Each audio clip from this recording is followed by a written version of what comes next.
और edge computing के साथ साथ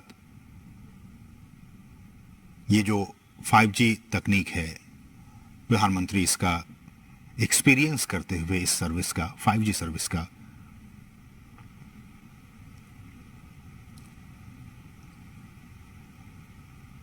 और इनका प्रयोग इंटरनेट ऑफ थिंग्स की बात की जाए या फिर क्लाउड की बात की जाए, big data, artificial intelligence, edge computing के साथ 5G चौथी औद्योगिक क्रांति का एक बहुत ही महत्वपूर्ण प्रवर्तक हो सकता है।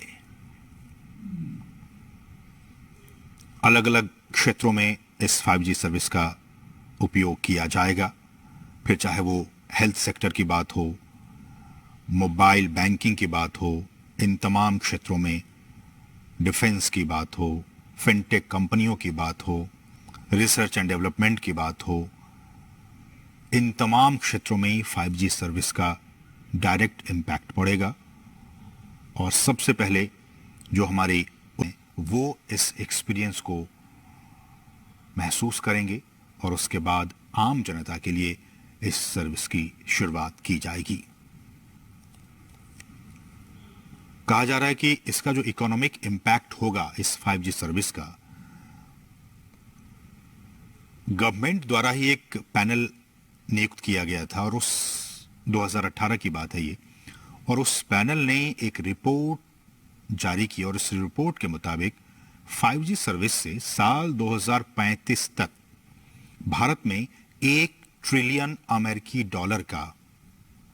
जो इकोनॉमिक इम्पैक्ट है वो पैदा होने की संभावना है। ये उम्मीद जाहिर की गई है इस रिपोर्ट के मुताबिक। आज का दिन बहुत ही महत्वपूर्ण, हम 5G सर्विस की बात कर रहे हैं, लेकिन पहली पीढ़ी से 1G से लेकर 5वीं पीढ़ी तक का विकास भी अपने आप में काफी महत्वपूर्ण रहा। 1G सर्विस की बात की जाए तो 1G सर्विस साल 1980 के दशक में इसे लॉन्च किया गया था और ये एनालॉग रेडियो सिग्नल पर काम करता था और केवल वॉइस कॉल को ही समर्थन करता था। फिर 1990 के दशक में 2G सर्विस को लॉन्च किया गया जो डिजिटल रेडियो सिग्नल का उपयोग करता है और 64 kbps के बैंडविड्थ के साथ वॉइस को भी और डेटा को भी ट्रांसमिट करने में ये इसको सपोर्ट करता है 2G सर्विस। फिर जमाना आया 3G सर्विस का। 2000 के दशक में 1 Mbps से 2 Mbps की गति के साथ इसे लॉन्च किया गया था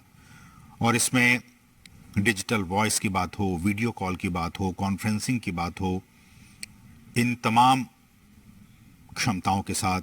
3G सर्विस की शुरुआत हुई थी। फिर साल 2009 में 100 Mbps से 1 Gbps की जो एक पीक स्पीड हम कहें, उस पीक स्पीड के साथ 4G सर्विस को लॉन्च किया गया था और इसकी तमाम खूबियों के साथ साथ 4G सर्विस में जिसका कि हम और आप इन दिनों इसका उपयोग कर रहे हैं, ये 3D वर्चुअल रियलिटी को भी सक्षम बनाता है। 5G सर्विसेज में तमाम ये कुछ तकनीकी बातें हैं, अलग अलग बैंड्स होते हैं, लो band, mid band, high band spectrum, और हम जानते हैं कि पिछले दिनों ही जो स्पेक्ट्रम की नीलामी की गई थी और उससे पहले जो तमाम कंपनियां हैं वो उसमें शामिल हुए थे।